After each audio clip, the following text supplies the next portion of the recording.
Today, the DS Incubator is the last in the series about building Shiny apps and publishing Shiny apps. Today, we are going to wrap up the meetup by maybe going very briefly through an overview of what we've covered, doing a super brief retrospective, maybe opening some discussion, and then doing some demos of apps that we have built recently as we kind of learned Shiny. So to begin then, this is the page that we have been using to collect the different topics that we covered throughout this series. The syllabus is here at github.com, investing/ds.shiny. And the first thing we did is build a very basic Shiny app. And we talked a bit about reactivity, including the React log, reactivity being a completely different paradigm for programming to the one that we are used, which kind of poses a challenge for understanding Shiny because we need to learn a new mental model about how things work. So we covered that. That took up quite a bit of space in this series.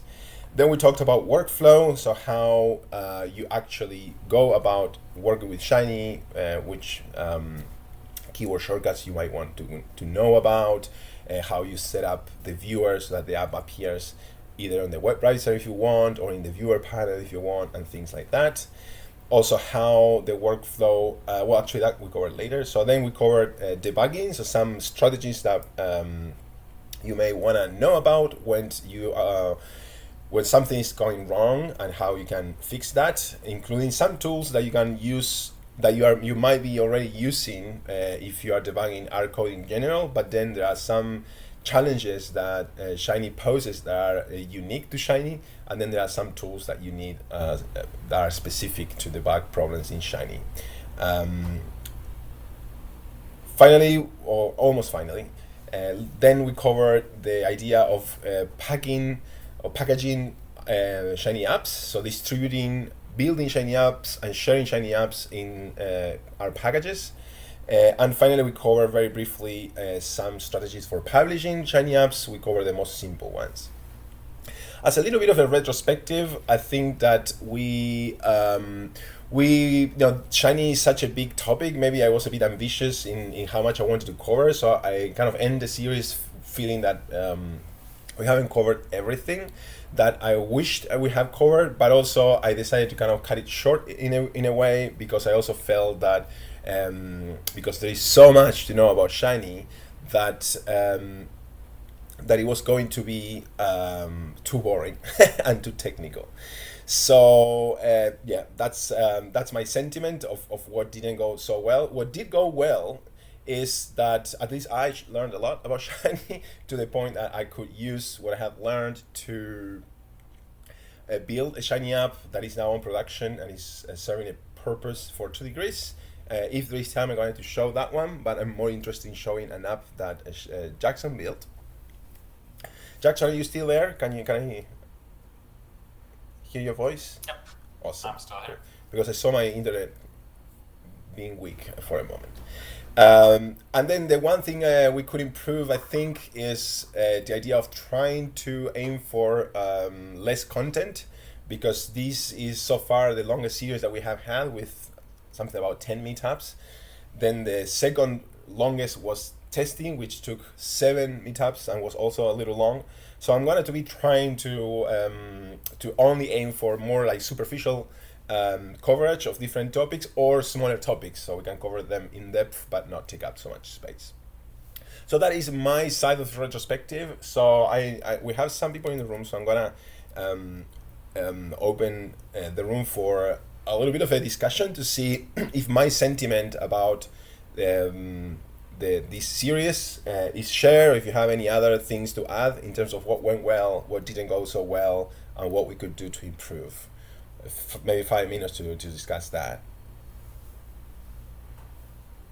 I motivate. Maybe in this area we're gonna leave you outside because you haven't been in the series until today. But Jackson has and Alex have, so I'm interested in hearing just a few words of what you think went well, didn't go so well, and could improve. So let's start with Jackson.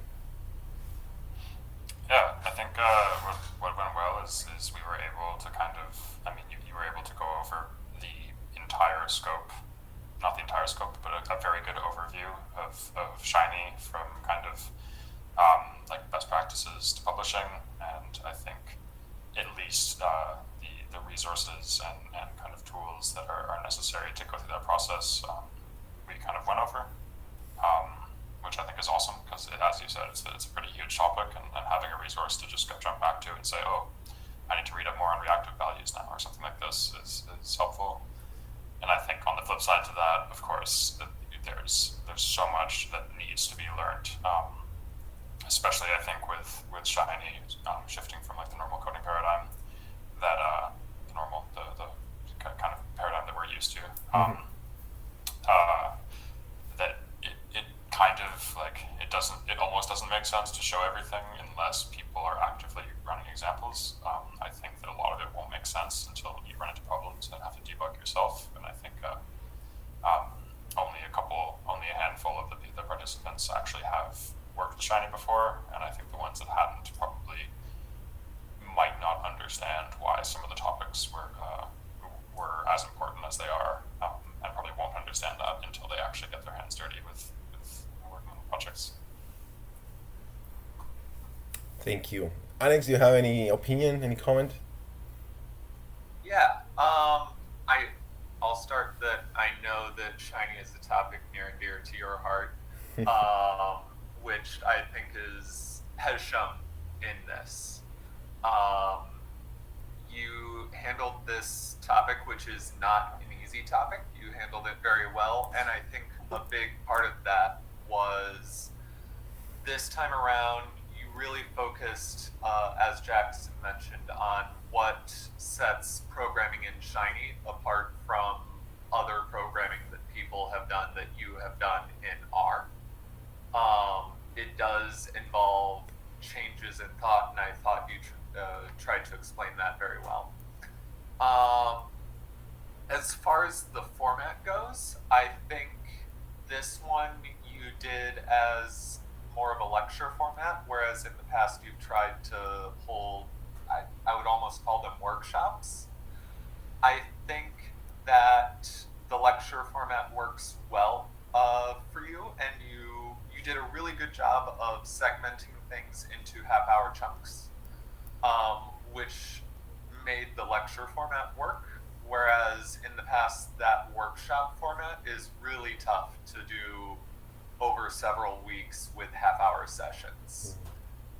So I think that this is a really good resource that we have in our library now on the sort of nuts and bolts, what you need to go from zero to production in Shiny. Thanks, Alex. Yeah, as you just mentioned, I explore different approaches to leading the DS incubator, and I have been conflicted particularly with this idea that I learned through books and through influential teachers that I admire that for people to learn well they have to do things, and that's how I also learn well. But then it's true that for that you also need time. So I also learned from other people who have a lot of experience teaching that sometimes you shouldn't be too afraid about the lecturing format, because it's I think that the DS Incubator also became a good space to just hang out and relax, and sometimes people might want to join with their brains in a more relaxed mode as opposed to, "Oh, now I need to kind of do stuff, and I'm expected to to do this exercise, otherwise I'm out of the DS Incubator." So that could be scary.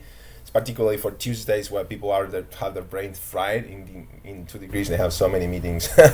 So I'm settling in this format, accepting that it's not the greatest for learning, but maybe the one that is going to be more attractive for our audience. I may change my mind as I do every time. Faria, would you? Sorry, anyone here, including Faria? Sorry, I had excluded you, Faria, from the conversation, assuming that wrongly assuming that you may not want to say anything because you weren't before. But please do, because that was a wrong assumption, maybe. No. I didn't experience this before, so I don't have anything to really base my opinions on. Okay, cool. Alex, I think I interrupted you. Go ahead. Oh, I just wanted to go back to the format real quick. I do think that the workshop style ones are effective when like workshops are a great way to learn a specific skill in the, like, if we had had space for a Shiny workshop, that would have been spectacular. But sessions like that take multiple consecutive hours. And so I think we should still be holding workshops when we want to introduce new technologies to our organization. But we're going to have it be fairly focused on how do you do this particular task that everyone has to do. Yeah. So I think a really good candidate for that is going to be when we roll out the Pack to Docker image of holding okay, we're going to have 2 hours, we're going to run this session like 3 times. The first 2 are going to be the same, make it to one of them. If you need whatever's in the second half, come to the third one. And it's going to be, here is how to get set up with Docker, introduction on like how the whole system works, but then we really get into the what do you have to do, what are the errors you're going to see. Oh. I think that I definitely want you to help lead that, because that is going to be a big thing, and you do workshops well. Thanks. Well, this is the transition between this series that is ending now and a new series that we haven't yet defined. So usually I wait a bit to the last minute to ask for people to vote, but I think this time I'm gonna be better at that, hopefully. I'm expecting by tomorrow to send a poll with some proposed topics and asking people to propose new topics. So if you have any topic in your head, including Docker, for example, maybe a brief introduction to using Docker before we get to like a more formal workshop might be an option, or whatever other idea that you have that you think that it could be useful to see a series about, then you will have the opportunity to propose that topic very soon, and people will vote. Okay, so this kind of wraps up the first half of the meeting, where I wanted to reflect on what we have done. But there is another way of not reflecting, but kind of showing off in a way what we have done. I have one product of my learnings, which is this app that Jackson and Alex were involved in developing, which is called the Scenario Selector tool. I'm proud of that because it's very small and gave me the opportunity to practice a few things that I learned as I taught the DS Incubator, and I did some work in pointing in the repo itself where I had gotten the information, where I learned something from, and then where you can see an example in code.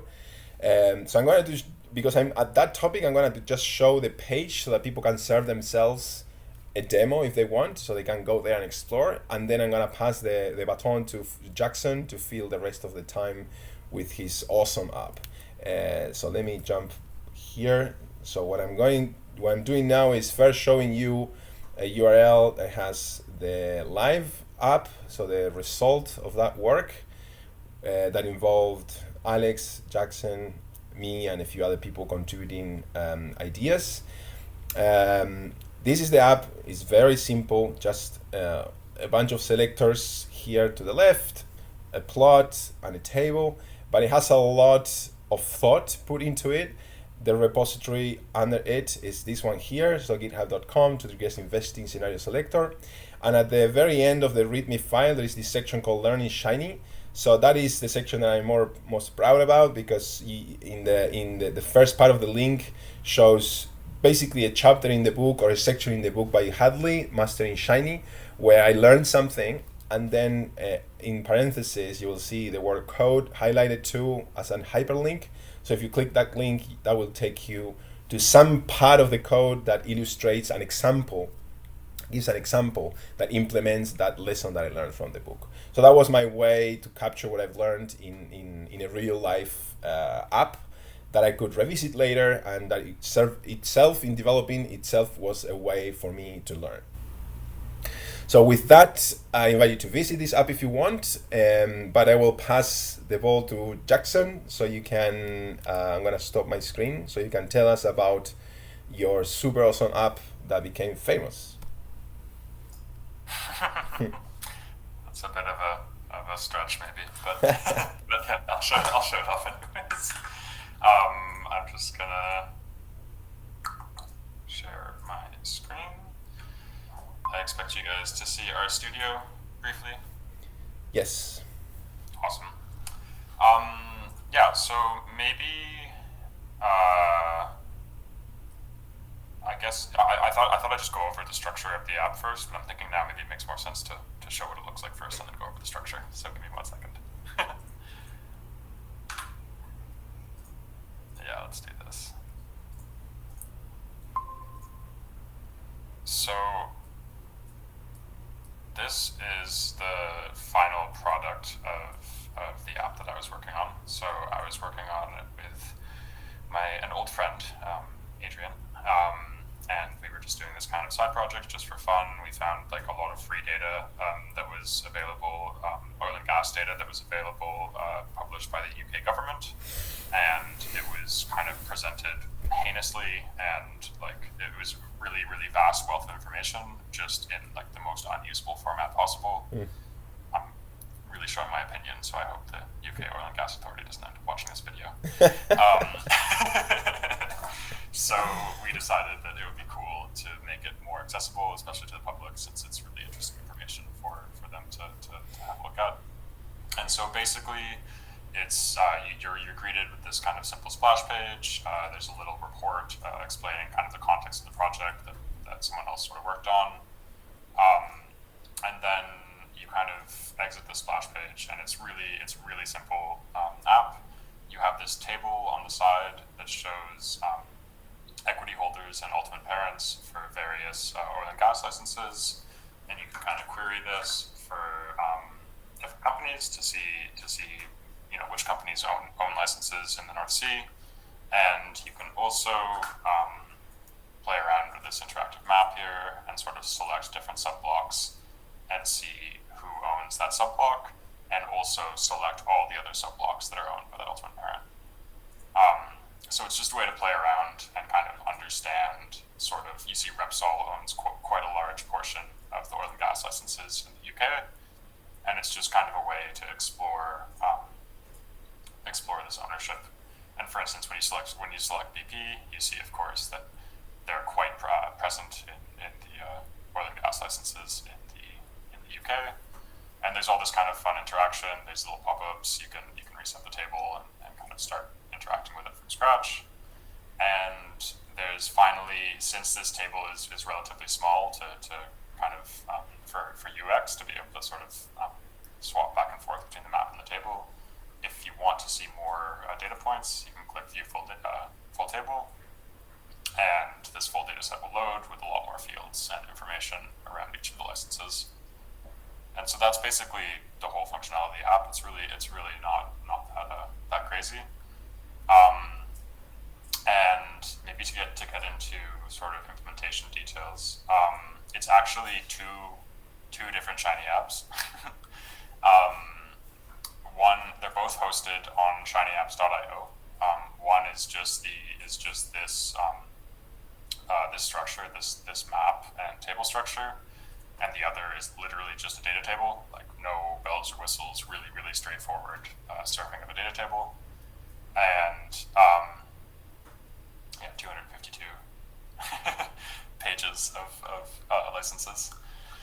And what we did was actually on the Commonwealth homepage actually captured this entire app in an iframe in HTML, and then their sort of front-end developer was able to add this interactivity on top of the app itself.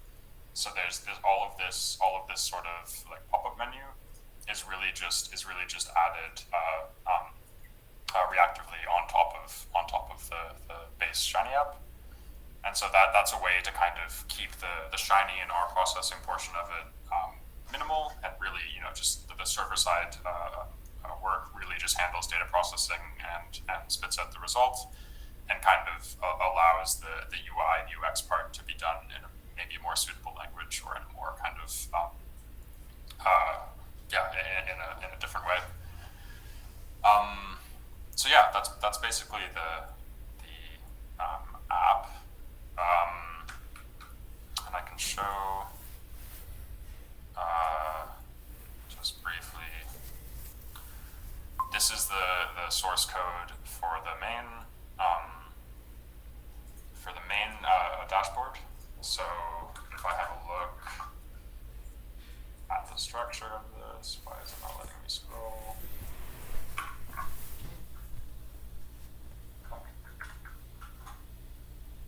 Okay, that's frustrating.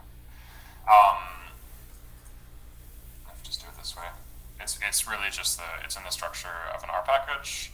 Maybe unsurprisingly, I use the Golem framework to generate all the scaffolding and stuff like that. Although I'm probably soon going to switch to a different framework because I think that Golem has way too much overhead. Yeah, so there's like a lot of these usual like tests, readmes, Linux namespace, all these normal kind of files that are just populated for a typical R package. And then all of the app itself is exported as functions within the package. So you have the run app function. If you see if I load the package and run the app, see kind of the result. It's not showing the other. Anyways, it's not showing the screen that just popped up, but the screen that just popped up is the application. Maybe in the I'll just share the whole. in the run. Okay. Maybe you can choose the show in the viewer pane, but that would have been good, but this should work too. So hit run app. It's just an exported function from the R package, and it runs everything locally. So this is not served on any server or anything like that. It's just running on my local server, but it's not online. And so this function is exported in the North Sea .dash namespace. So you can see it's exported directly from the package here. And all this app is a Golem call to app UI and app server. So if we have a look at that, all these the server is really basic. It's just a module call to this assets map module, and the UI is a little bit of kind of overall web page UI that I want to apply to every potential module that I add, and then a call to this assets map module. And then the map here, this module pair of functions, is where the actual sort of application is functioning. One thing to note is that I extracted as much of the data processing as I could outside of the server. So it really just processes mostly at the very beginning. There's no reactivity to processing. It just kind of on initialization will run this, and probably actually I could do this data raw and have it run outside of the context of the application already be pre-processed, but I didn't do that yet. And then there's some simple kind of let's just have a look. I have these two output modules, the map and the table, and then there's several kind of reactive components that react to various user input. So if you click a marker on the map, it'll run some highlighting jargon or kind of. Jackson's. Sorry, just to acknowledge that Alex rose his hand, and I wonder if he wants to make a comment before you move to another part of the code, or if he wants to wait. Yeah, go ahead. Yep, Jackson already covered it in the next sentence. I was going to ask about doing data processing in-app versus externally. So definitely, I kept it in the app just because it was like for interactive development. It was nice to just have it run every time I was running the app. But I think. How big is the data file? It's not huge.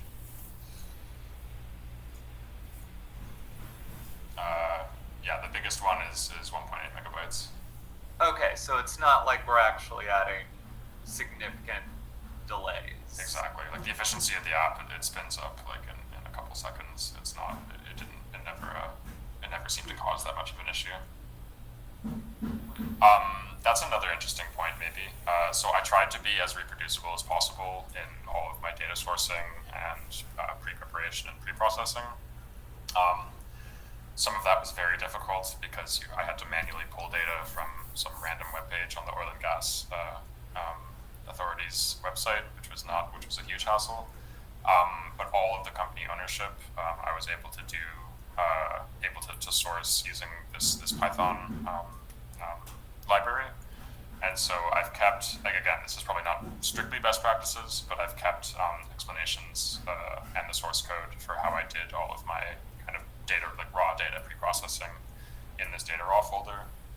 And then when I source the system data, I've given as much explanation as I can as to where the data came from, links to the different web pages, and as much context as I could for every data source here, including like which Python scripts were used to source certain data sets. Heads up that we have a couple of minutes to wrap up, Jackson. Okay. Sorry, guys. Yeah, I mean, that's basically it. I think one interesting thing that caused me some issues was I was trying to write some JavaScript to do some styling for one of the modules, and I had to figure out, basically because the module is namespaced and I have to call this namespace map, I had to do some funky jumping between JavaScript and R and pasting the output of the R namespace function into a JavaScript string and then calling that directly as a tag style. I don't know if that's the right way to do it, but it works. And I was kind of banging my head against the wall figuring that out, and got really intimate with the Chrome debugging service, or the Chrome JavaScript console, or whatever you call it exactly. Yeah, so that's about it. Thanks a lot, Jackson. That's great. I'm so happy that you have that as a quite sophisticated example of what you can do with Shiny. That's out there to the world. Has been. So can you make a little bit of a comment about the publicity or what, the outreach component of this? Yeah, sure. So we got the project got picked up by the Guardian newspaper, which was really cool, and the whole project, including the research component of it, made the front page of the news, which was really sick. That's so great. That's an excellent story that shows how your work as a researcher, and as a developer combines in precisely the way that you want to create change in the world, by making information available to the public. In this opportunity, it reached apparently a lot of public. So it's such a success story, and I'm happy that Shiny is part of that. Awesome. Okay, these are then our last words for this series. I look forward to learning which is the next series going to be about. See you next time. Thanks for joining.